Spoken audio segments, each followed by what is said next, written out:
Ladies and gentlemen, we now move to the final debate, the English debate, where ideas meet persuasion and arguments meet eloquence. This round is not only about speaking fluently, but about thinking critically and respond smartly.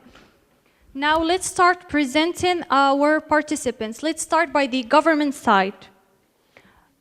We have as the first, I guess you are all here? Okay, so our first speaker from the government side is Marwa Zikri.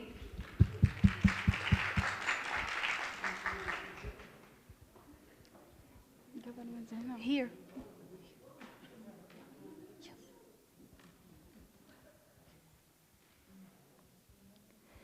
Then our second speaker is Ayman Kajut. Finally, the third speaker of the government side is Malak Faiz.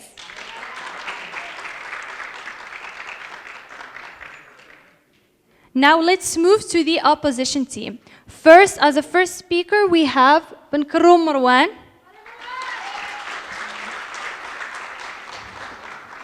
Then, as a second speaker, we have Al-Hamami Maryam. And finally, as a third speaker, Shayma Al-Rafi'i.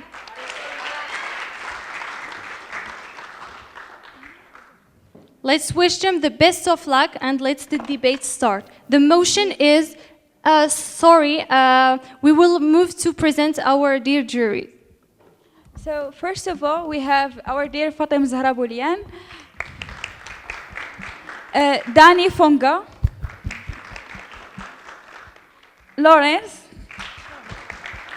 and Malak Al-Minai.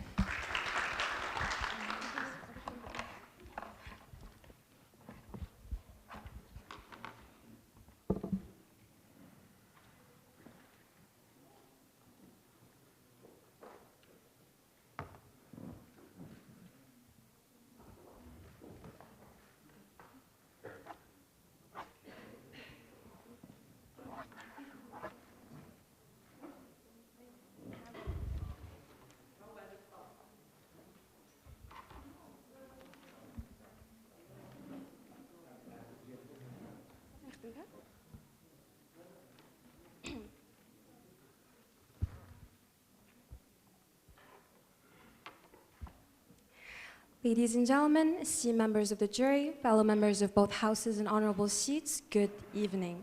I would like to start by welcoming you all into this debate, a debate in which we will be discussing the following motion. This House believes that Morocco's domestic politics would function more efficiently under a two-party dominated system, a motion that we as the government team proudly and so firmly stand with. With all pleasure and honor, I stand before you as the first speaker of the government team. And before we begin, allow me to set a clear understanding of our motion with a couple of key clarifications and definitions. The Collins Dictionary defines domestic politics as the activities, events, and situations that happen or exist within a country. According to the Cambridge Dictionary, domestic politics refers to the set of decisions that a government makes relating to things that directly affect the people of its own country. In the context of what we're currently debating, Morocco's domestic politics refers to the internal functioning of Morocco's political system, including its parties, parliament, executives, and citizens, and how these actors compete for and exercise power within the country. According to the Merriam-Webster Dictionary, a two-party dominated system is a political system in which two major political parties dominate the government or political landscape. As for efficiency, according to World Bank's worldwide governance indicators, government efficiency is about the relationship between inputs such as time, resources, and administrative effort, and outputs like services delivered, policies implemented, and infrastructure completed. Now, in simpler terms, an efficient government achieves more results with fewer delays and resources. Now, to make this concept more concrete, efficiency is framed around three measurable indicators that Morocco's Ministry of Finance, the IMF, and World Bank already use to evaluate how efficiently a government turns plan into public result. These metrics include decision-making speed, budget execution rate, and public sector efficiency ratio. And when we say that Morocco's domestic politics would function more efficiently, we mean a system that significantly enhances these metrics and, of course, achieves intended governance more directly and predictably, which is in line with the Cambridge Dictionary definition that defines efficiency as the quality of working well in an organized way without wasting time or effort. Now, to contextualize these definitions for you, allow me to further explain today's motion. To talk about Morocco's domestic politics and whether it would function more efficiently under a two-party-dominated system is to question how efficiently our current system translates political will into real governance. Now, for you to further understand this, we need to take a look at the political structure of Morocco. Morocco operates under a multi-party parliamentary monarchy, where executive power is shared between the king and elected government. Members of the House of Representatives, 395 in total, are elected through proportional representation, a system that naturally encourages the presence of many small and medium-sized parties. And because no single party has ever secured an outright majority, currently more than a dozen hold seats in parliament, inevitably making coalition governments the basic norm, uniting parties that differ significantly in their priorities and political agendas. It is precisely within this reality, ladies and gentlemen, that our case as the government team emerges. We argue, could Morocco's political system operate more efficiently if power were concentrated within two dominant parties? This leads me to our strategy for today's debate, ladies and gentlemen, which will be revolving around showcasing that Morocco's inefficiency or political inefficiency stems from an institutional fragmentation as a result of pluralism losing its function, highlighting the need of a concentration for it to work as intended, and the concentration being a two-party dominated system that's going to fundamentally restructure incentives and significantly enhance the key efficiency metrics that we previously mentioned in our definition, and of course, ensure stable, result-oriented governance in a way that the current multi-party fragmentation cannot.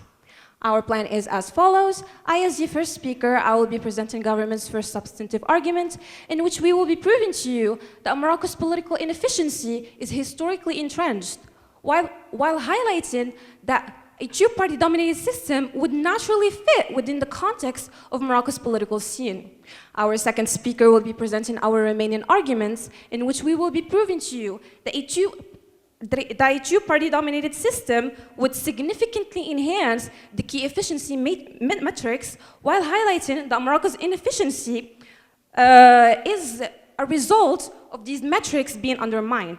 And of course, our third speaker will be going on with some refutations of the opposition's claims. Allow me to move on to our first argument, ladies and gentlemen.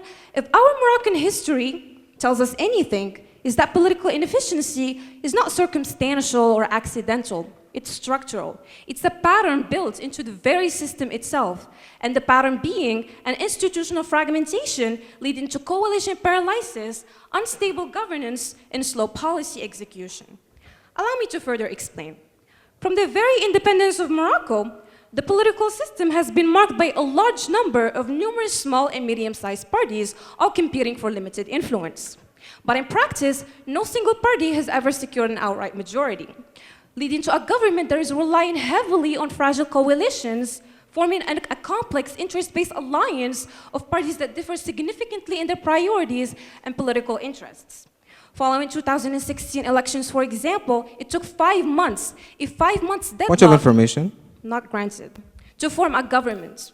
A post-election impasse that required royal intervention and a replacement of the initial prime minister designate, significantly stalling national reforms and causing high coordination costs.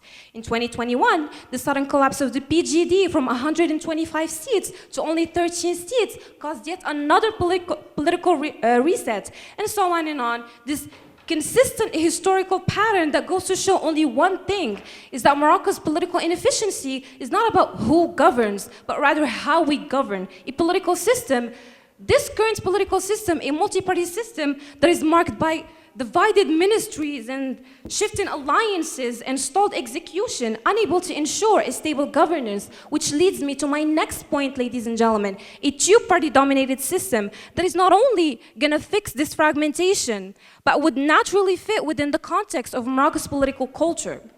Our political scene has long revolved around two main currents: and most parties cluster around the same two broad visions: a modernist liberal bloc emphasizing economic openness and state reform, and a conservative bloc emphasizing identity and social stability. Point of information. Not granted. What we have today is not ideological diversity. It's an institutional duplication. And dozens of micro-parties exist under different names, but representing two visions, two main visions, two blocks. Yes, this already exists naturally throughout competition, but what it fundamentally lacks, it's a legal structure that is going to make it temporary and personality-driven. So what we're advocating for, the system that we want to implement, it's only going to formalize what has already existed informally, transforming scattered micro-parties into two stable national poles capable of providing clear choices and consistent governments, but ensuring that it remains consistent. I rest my case. Thank you.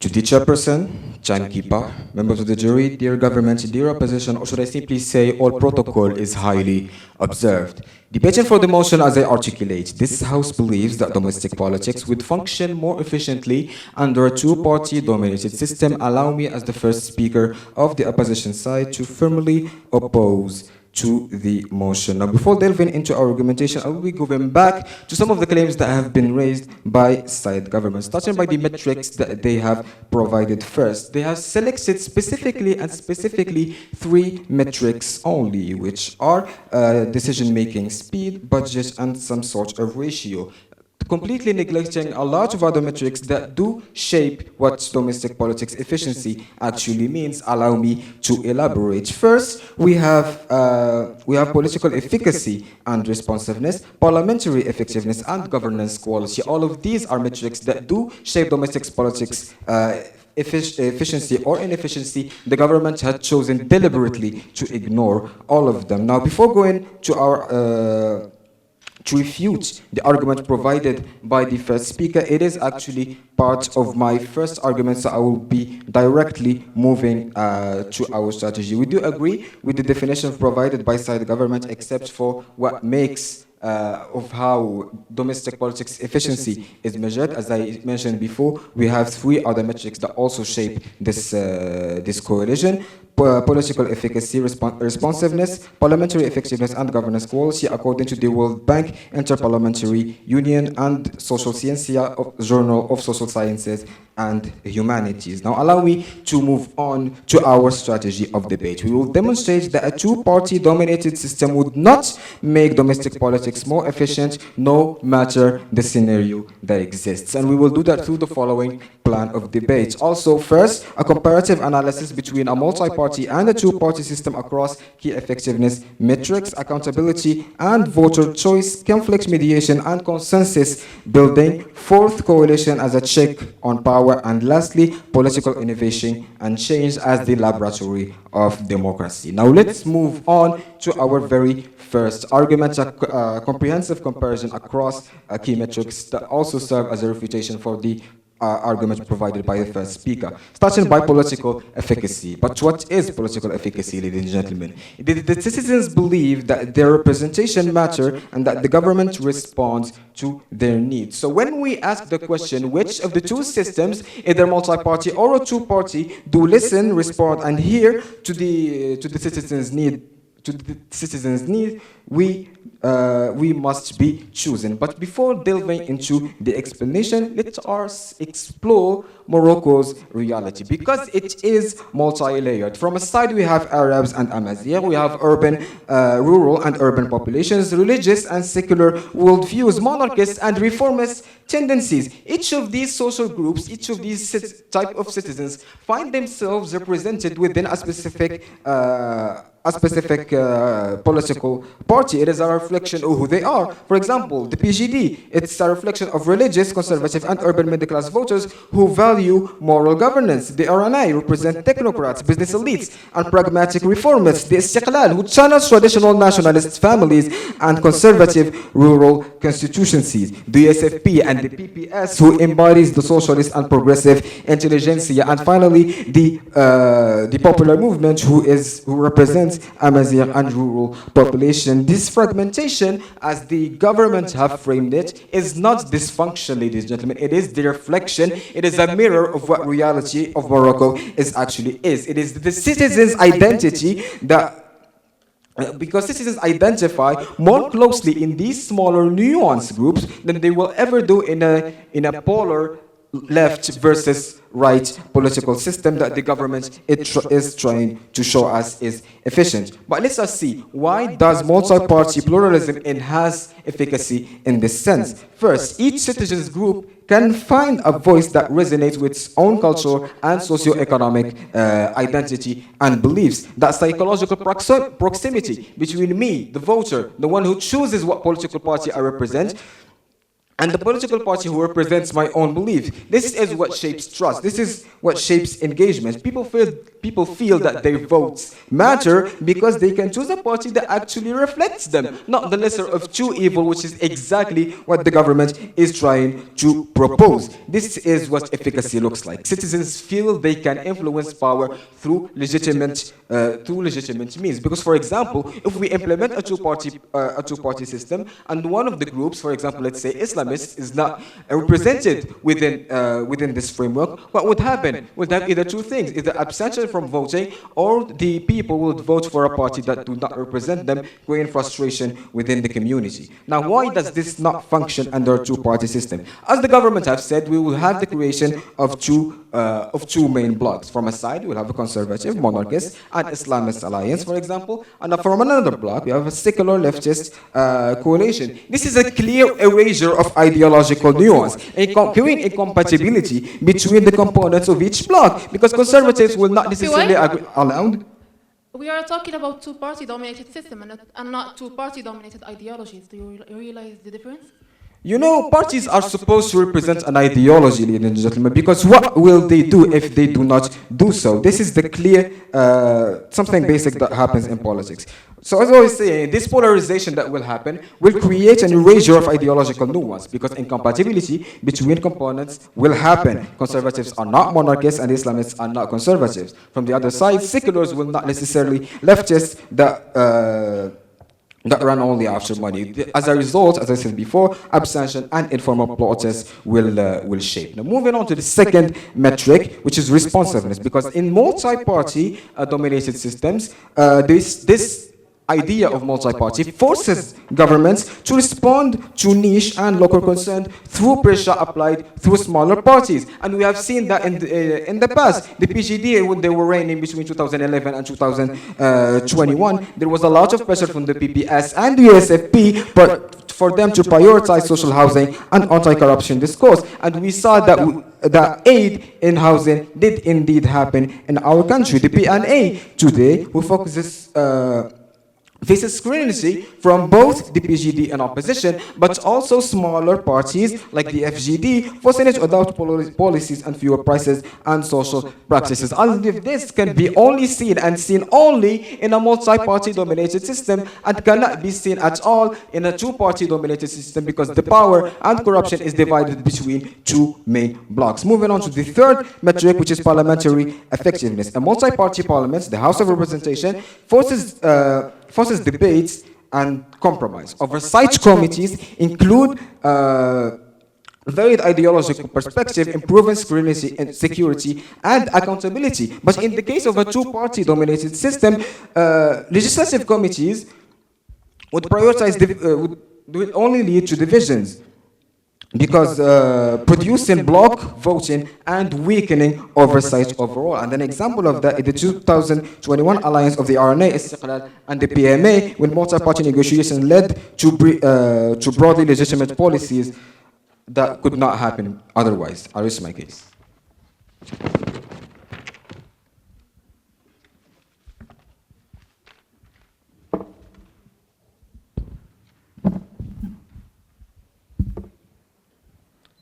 Greetings, everybody.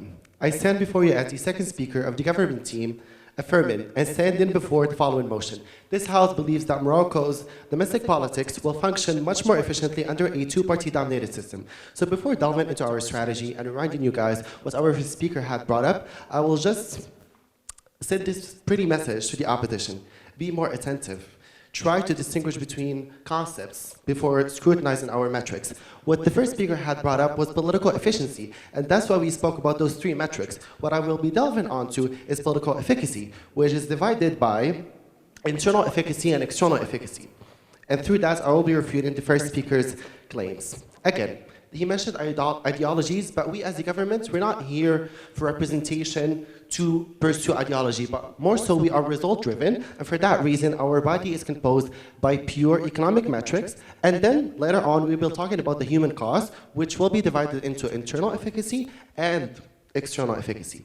Firstly, again, our strategy Bunch of revolves information. around something. Not granted. Pluralism has lost its function recently by turning into fragmentation. So what are we trying to highlight? Basically, the need of a concentration to possibly help pluralism retain its original intent. What is this concentration? A two-party dominated system.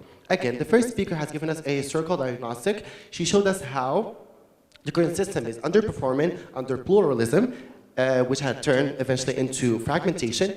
And also, she has mentioned how the two-party dominated system could properly function within Morocco. As for myself, I will be mentioning empiric proofs through the economic metrics, the one that the opposition so casually scrutinized. And then I will also be advancing predictive metrics through obviously data and showing how the two dominated system will eventually help Morocco apply, or more so have the domestic politics work more efficiently. Information. Not granted.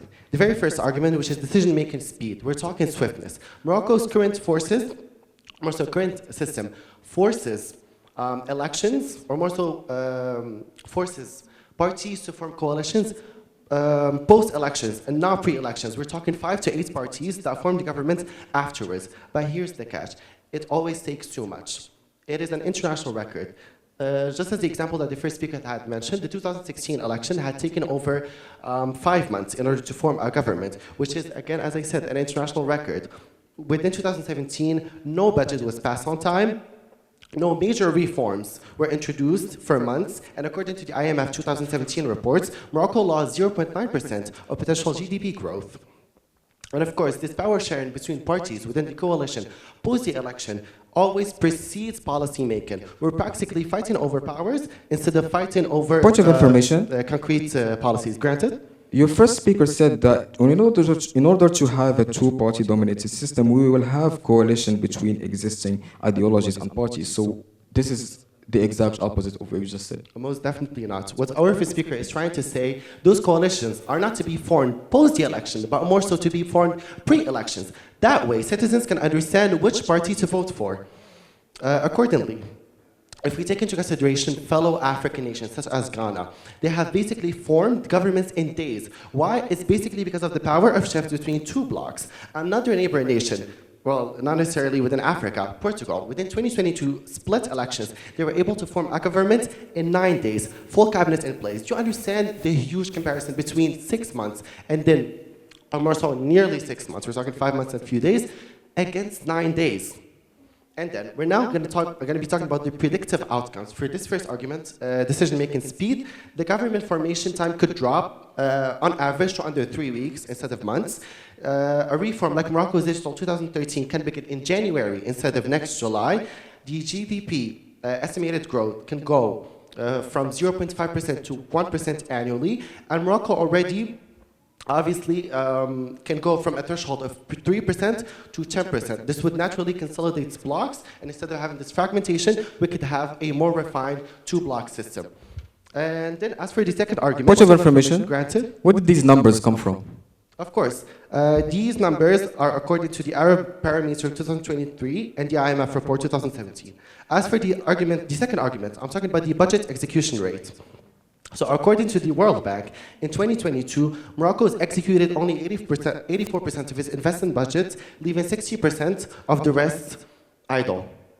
And then as for the rest, we're talking sectors like education and health, execution dropped below 75% due to the lack of coordination between ministries that were formed through coalitions, through fragmented parties. And that was not due to budget cuts, but again, due to fragmentation. And then what is the predictive outcome if we apply possibly this two-party dominated system? The execution rates could rise from 84% to 95%, like other countries such as Botswana and Chile, and then the estimated gain could go to 15% in realized capital spending annually. Potential output boosts could go from 0.4% GDP per year based on IMF, multipliers for public investment efficiency, and obviously the delivery gaps in health education, as I mentioned before, could shrink back to below 10%.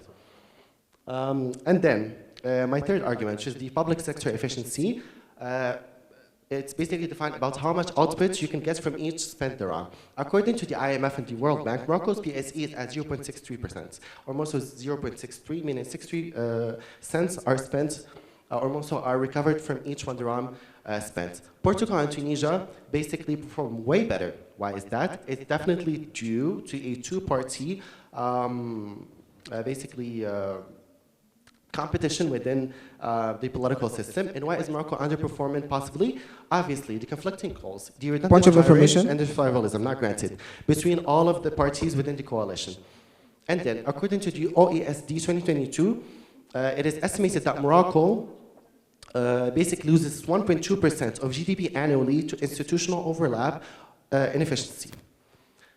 Now, onto the human cost. For the human cost, we will be talking about the internal political efficacy. What is that? It is people's beliefs that they have an ability to influence politics. Yes, indeed, 73% of Moroccans say that democracy is preferable from other systems. But here's the catch, only 15.18% had voted in the last elections, which is basically a record in over 15 years. 34% are undecisive about voting next time. All of these are according to the Arab Barometer report.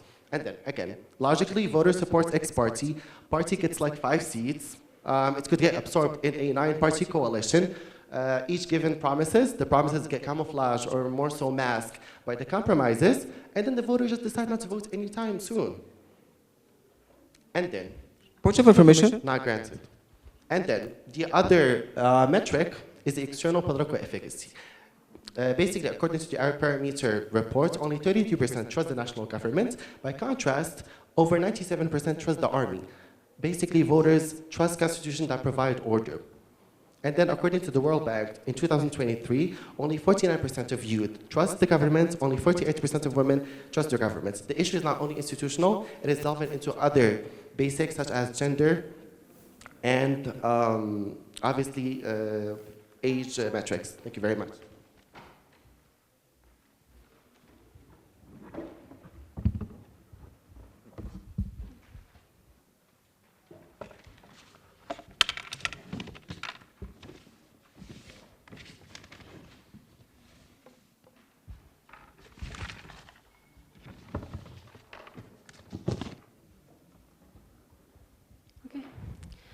Ladies and gentlemen, honorable members of the jury, dear opponents, welcome.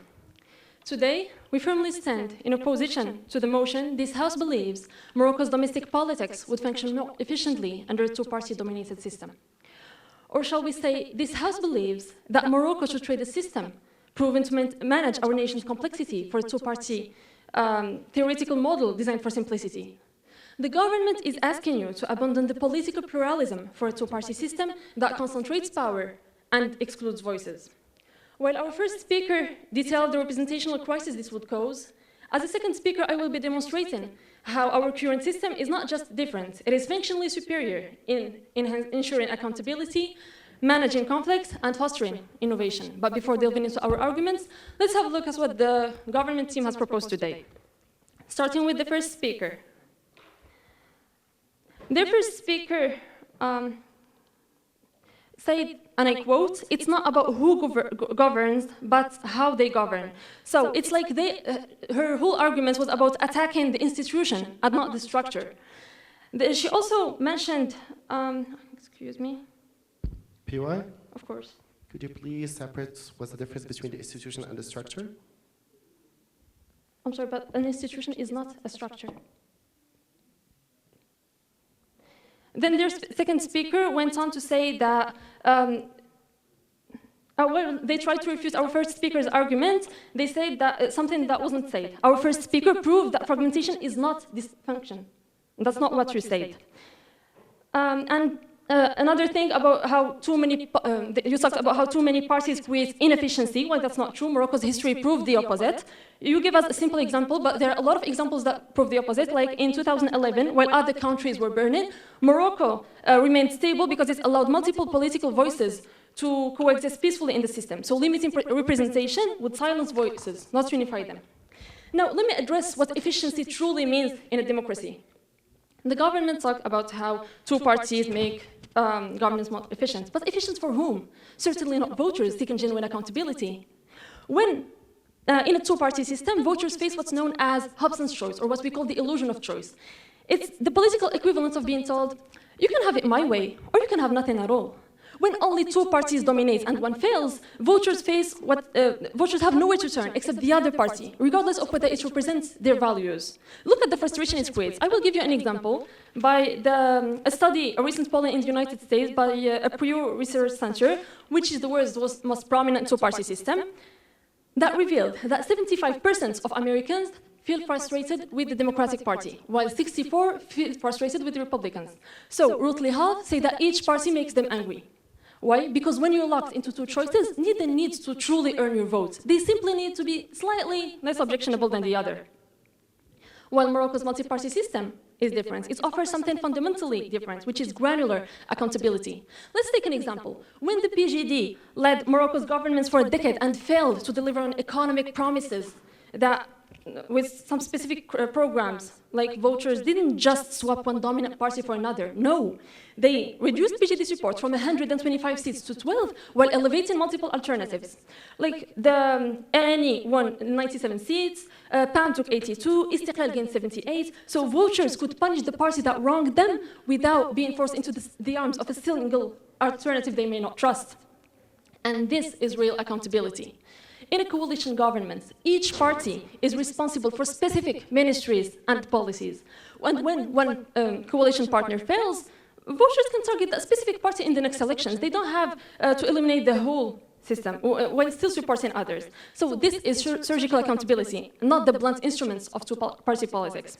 And this leads us to go back to what our first speaker already mentioned, which is conflict mediation and consensus building. He talks about how Morocco isn't a homogeneous society, and I would like to add to that. We have Arab and Berber populations, urban and rural divides, coastal prosperity and inland struggles, some regional disparities that have persisted for decades. So this complexity demands nuance, and nuance requires negotiation. Multi-party coalitions force what two-party systems systematically actively discourage, which is compromise and consensus building. In Morocco's current governments, the ANI, PAM, and Istiqlal have had to negotiate a coalition agreement. These weren't identical parties marching in lockstep, no, but they had to communicate, they had to make concessions and build broad-based policies that could satisfy multiple constituencies. Now, let me address something that two-party systems systematically suppress, which is political innovation. Multi-party competition enables new parties and movements to emerge, respond to evolving social demands, push for reform when established parties lose touch with its citizens. So this is democracy's immune system, the ability to generate new ideas and antibodies when old solutions fail. Like Morocco's political landscape has demonstrated this dynamism. New parties, like the Authenticity and Modernity Party that emerged in 2008, offering new alternatives when traditional parties seem stagnant. Also, the Party of Justice and Development that represented a new approach in integrating Islamic values with a democratic governance. So even smaller parties that represent some regional interests, some specific economic philosophies, they contribute ideas that larger parties eventually adopt. But in a two-party system, this innovation dies with only two options. Both parties become risk-averse, focused on not losing their, of course. Do you realize the difference between a two-party dominated system and a two-party system? I do. And thank you for reminding me, because your second speaker talks about Indonesia. We are not comparing Morocco to any other countries. It's either they don't have the same ruling system or they don't have the same level of diversity. Now, to continue my point, in a two-party system, this innovation dies because we only have two options, so both parties become risk-averse. They focus on not losing their base rather than actually solving problems. So new movements can't break through because the system is designed to maintain this duopoly. And now I would like to address another argument, which is that our multi-party system provides a crucial safeguard, which is internal checks and balances. In a two-party system, the moment one party secures a majority, its power becomes virtually absolute. There is no internal mechanism to question or refine or block its agenda. So this isn't efficiency. It is basically elective dictatorship. The only check is the distant hope of being voted out after 4 or 5 years, maybe. But there is no protection for the bad laws passed today. But in the Moroccan coalition, powers are inherently shared. The largest party isn't called a ruler, no, but it's the head negotiator. It can't govern alone. It still must sit at the table with its partners, justify its policies, and earn their consent. This process forces crucial moderation. A party can't simply impose its ideological will.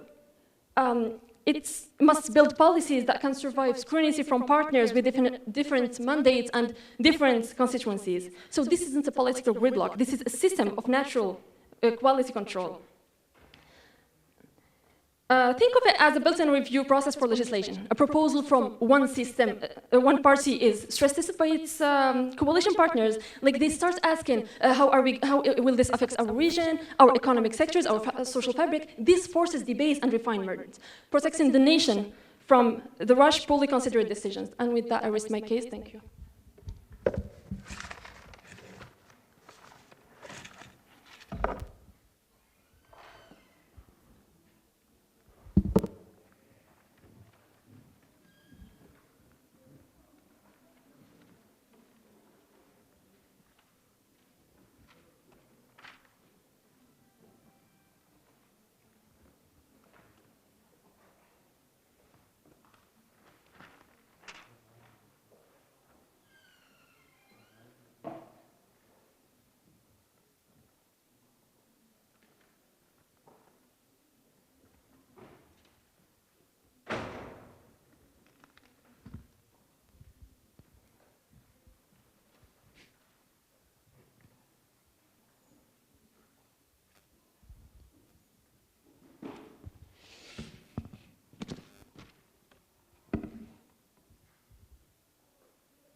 To our illustrious judges, honorable members of both houses, dear All-Stars, and to everyone who will be watching this recording later, have a good day. Today, and with a great honor, I stand before you here today as the third speaker of the government, not only to defend the motion that states that this House believes that Morocco's domestic politics would function more efficiently under a two-party dominated system, but also on a mission to dismantle all the opposition's claims and to expose their fallacies. They've built their own case around. But before, I'd like to remind you of our stance, and I'd like to crystallize our stance first. We came here today not against pluralism, not against diversity, because a two-party dominated system is still a pluralistic system. We are here with a clear strategy that pluralism has lost its function by turning into fragmentation, and to work as it was intended, it needs to concentrate. Allow me, ladies and gentlemen, to elaborate more. Morocco's political pluralism was born in the spirit of inclusion.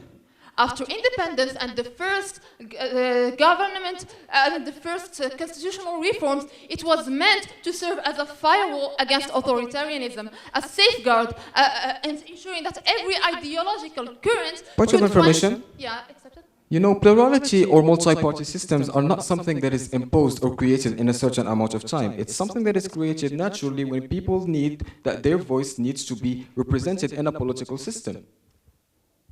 Thank you for mentioning this, but actually multi-party system in Morocco was created by the monarchy. And not just like that, not just people invented that.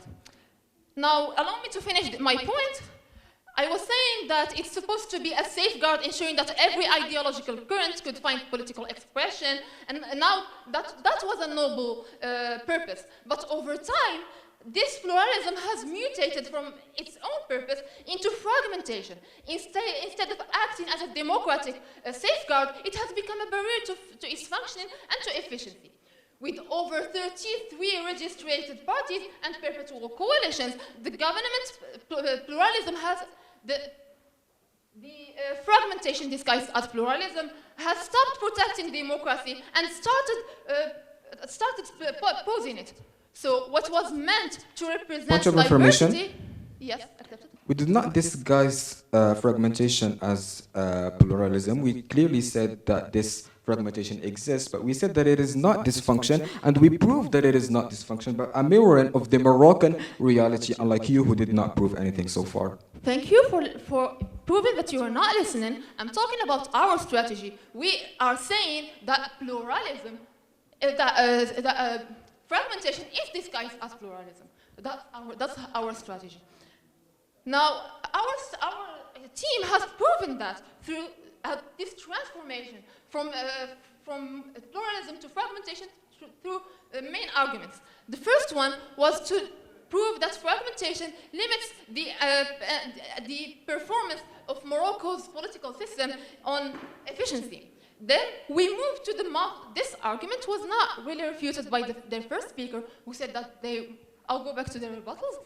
Our second argument was that we've given like why the two-party system would fit naturally into Morocco's context. And then our second speaker gave like a lot of metrics and how they prove that a multi-party system is low on efficiency compared to a two-party system. Now, allow me to go back to the said rebuttals of the opposition team, and I'll start by their first speaker, who tried to say that we were cherry-picking the indicators. He accused us of cherry-picking the indicators, then proceeded to do the same.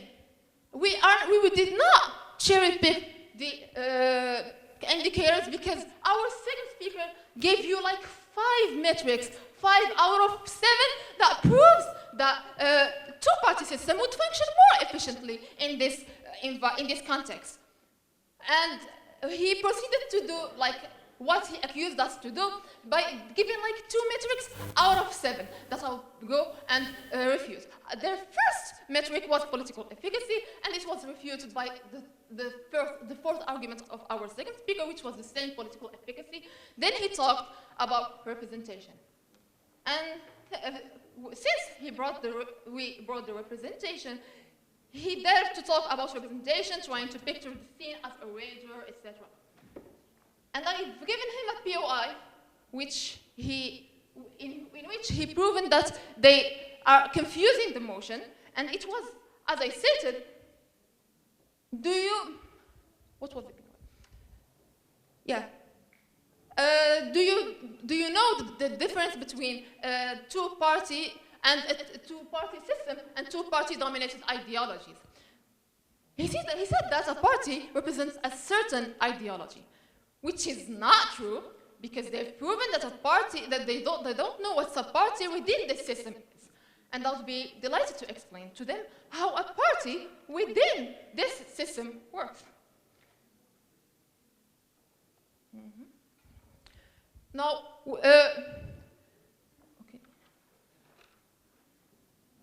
within a two-party dominant system, a party is usually not just one ideology, but it is composed of different... Point of information. Yeah, sure. We need you to explain how is a party created in the current system before explaining how will it be created in the two-party system. That's what you said you would do.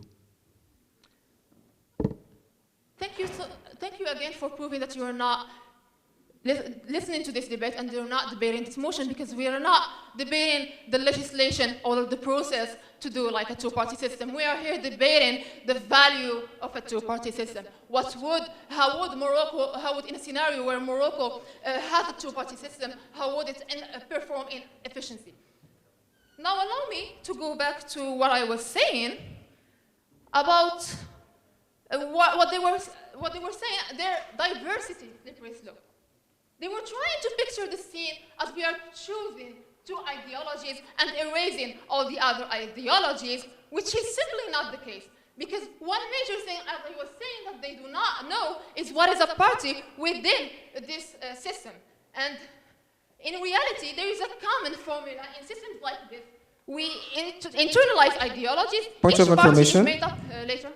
It's made up of internal factions or wings, conservative, liberal, religious, or name it as you want. These subgroups compete inside the party and shape its direction and policies. So you can picture it as one big tent with one big party with different ideologies. An example, the Democratic Party in the US has a progressive wing and a centrist wing. Now, as they were saying, in a party system, we would impose like a policies from the top. But here, ladies and gentlemen, in a two-party dominated system, no one would, since they were talking about democracy, no one would impose policies from the top because they have like internal democracy. They have national congress to elect leadership and set direction. They regional branches that reflect local priorities and policy committees for specific sectors like youth, environment, religious, and affairs. And there are caucuses and affiliated wings. Each one represents some minority or etc. So we're not selecting just one over the other. There is no erasure. This is a slippery slope. Now, okay, thank you.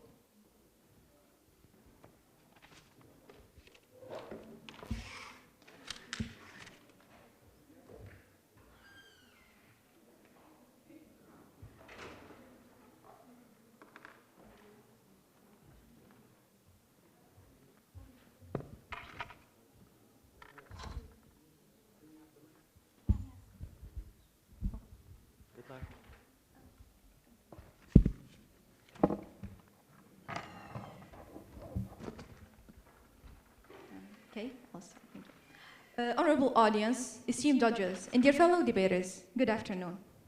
Throughout today's debate, the government kept saying that the pluralism has lost its function, and therefore our system is way less efficient than theirs.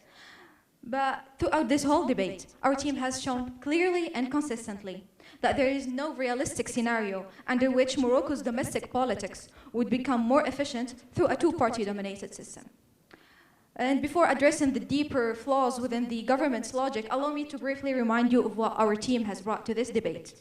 Our first speaker offered a multi-dimensional analysis and demonstrated that across every dimension, Morocco's dynamic multi-party system outperforms any hypothetical two-party model. He also showed that Morocco's diverse social fabric cannot be compressed into two ideological blocks without compromising on efficiency.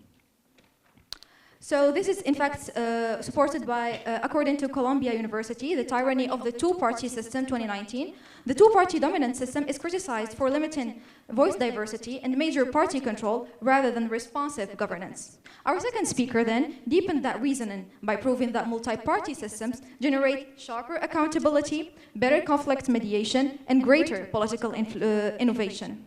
In binary systems, politics become polarized. In contrast, Morocco's system allows voters to hold parties accountable for their actions by rewarding or punishing the individual coalition partners, not the entire government, as seen in 2021 elections when citizens decisively punished the PGD for poor performance. This creates a form of surgical accountability that the two-party system can never recreate. And finally, she showed that diversity of parties foster political innovation, new movements, and policy ideas emerge relatively more easily, and strengthening governance over time rather than ossifying it. Now let's address the government's whole flawed reasoning. First of all, allow me to start with their third speaker just to get it out of the way, since there was not much about it. She claims that, first of all, they're not doing no cherry picking.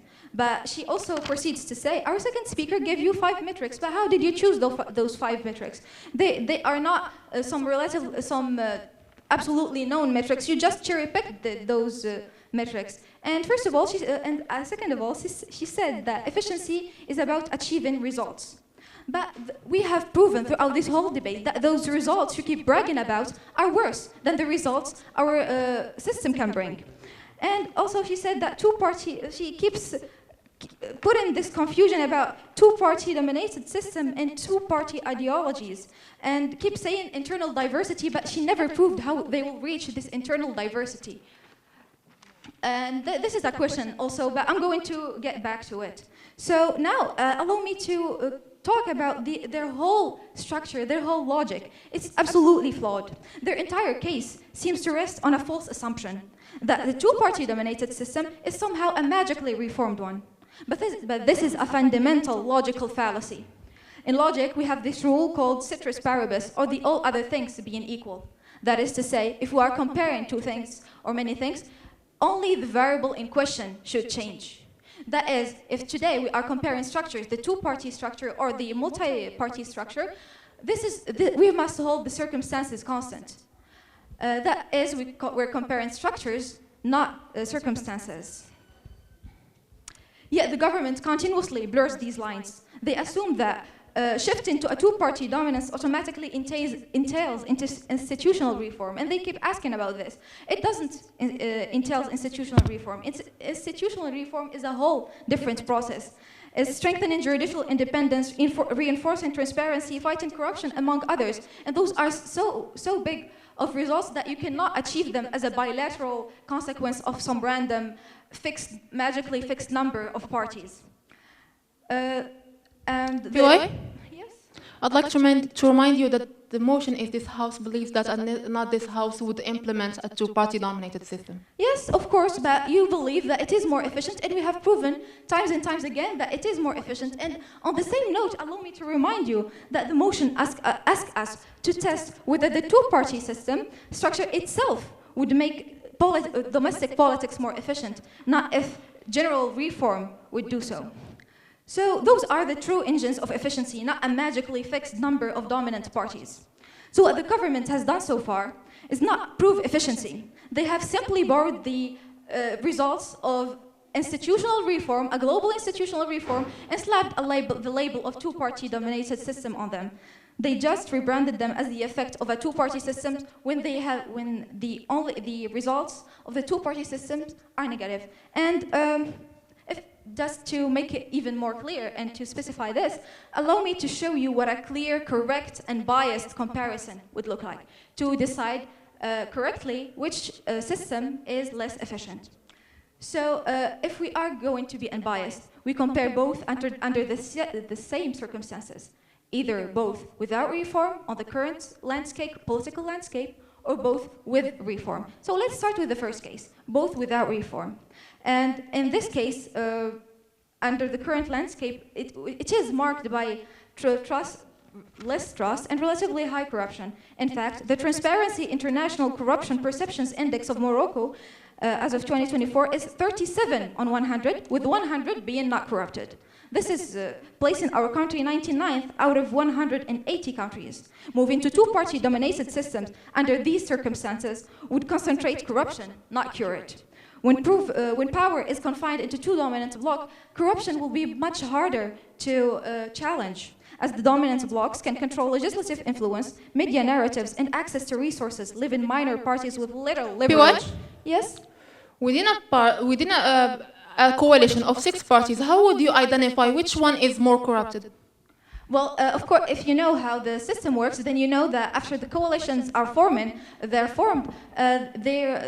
do negotiate which governments each part of the coalition will take lead of, and this is how you're going to see results. It's not that they are combined; each one have their results.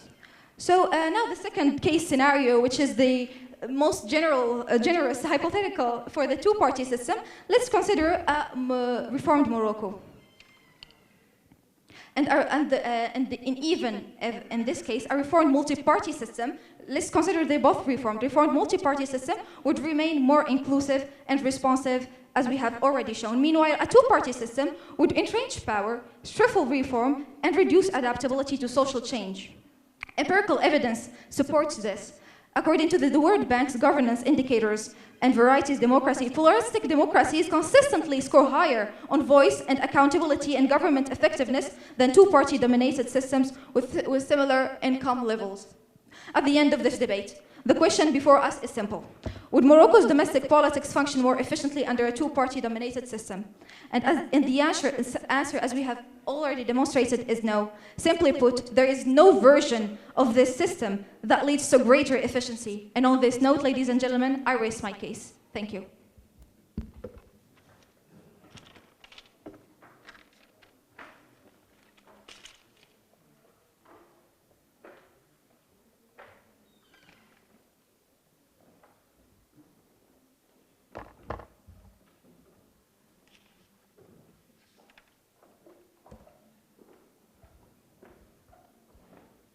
Ladies and gentlemen, the entire point of politics is to serve the people.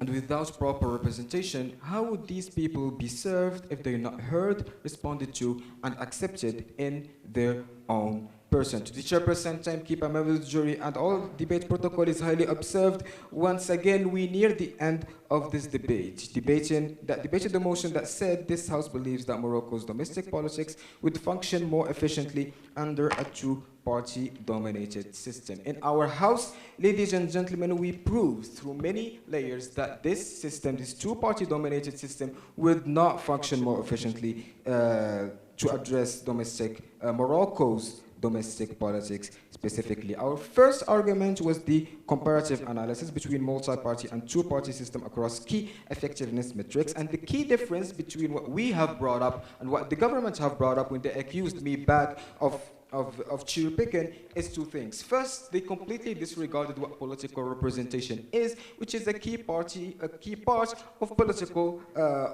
of Morocco's domestic politics and any domestic politics that is.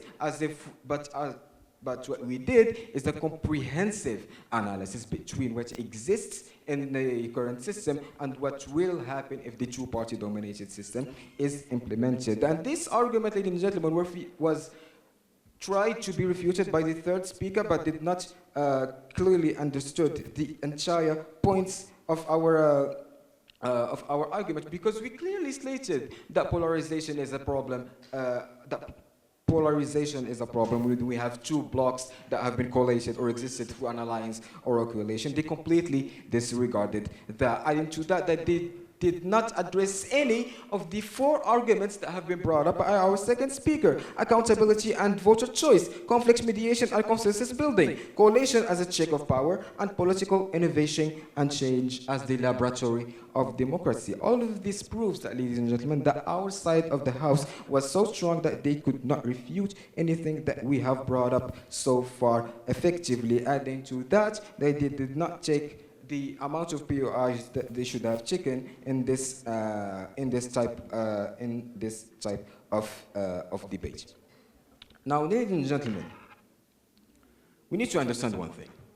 Domestic politics are made for the people, as I said in the beginning of the speech. So if we completely disregard the people in this aspect and focus only on the economical side of things, the financial side of things, we are ignoring the entire point of what politics actually are. Politics are here to serve the people. Politics are here for the people. And under a two-party dominated system, this serving, this aid to the people will be completely ignored, or at least to a huge chunk of the population who will not be represented under this two-party dominated system. Unlike a multi-party system who can express themselves, who can express their ideologies, who voters can choose to represent which ideology to vote for, because one thing and one thing only, it represents them, and them. With that, ladies and gentlemen, I rest my case.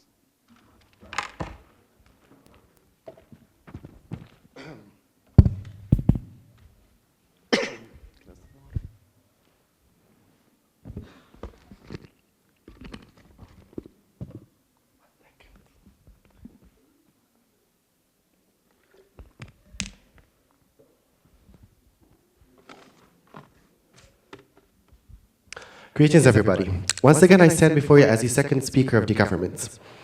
Fellow teammates from the government, fellow opponents from the opposition. This was a great debate, to say the least. Again, there's an old saying that says, politics is the art of possible. So when we deny ourselves possibilities, we deny ourselves politics. And today revolved around an argument around democracy to a certain extent.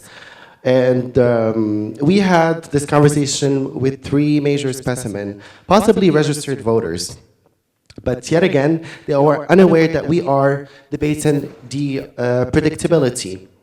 And we are debating the motion, rather. We were never against pluralism. The motion clearly says a 2-dominated system, which does not negate the existence of pluralism.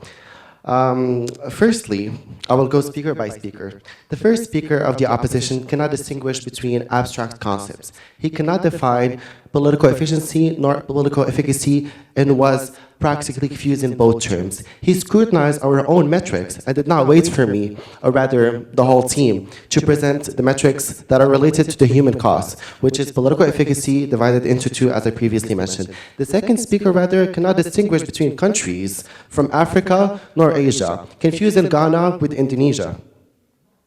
Other than that, she kept on mentioning diversity and accountability. When we mentioned through our speech, the binary of dominance leads to, and how it points the finger to the responsible party again. Again, the political ecosystem is quite filled with nominators and dominators.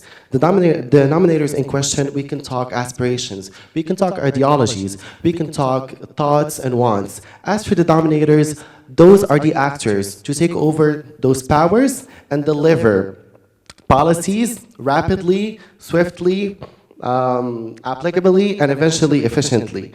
As for the second speaker, let's go back to the individual one more time. At the reply speech, I see the mention of concepts for the first time throughout their sense. Polarization, multi-party system. What else? These were not brought up firstly, or rather these were brought up until the reply speech. As for the third speaker, she assumes a reform that she herself could not outline and went the hypothetical way through a falsified comparative analysis. And she herself said at the end, there is no greater system, efficiency-wise, besides the current one. Throughout my argument, I had mentioned how the current system is underperforming political efficiency-wise, and since the current system is yet to change, I just base it on predictive data by comparing it to the possible outcome of implementing a 2-party dominated system. Again, pluralism still exists. And lastly, I'm just define political science, the systematic study of governance by the application of empirical, which I had mentioned, and generally scientific methods of analysis, the predictive data that I had mentioned. Thank you very much, and I rest my case.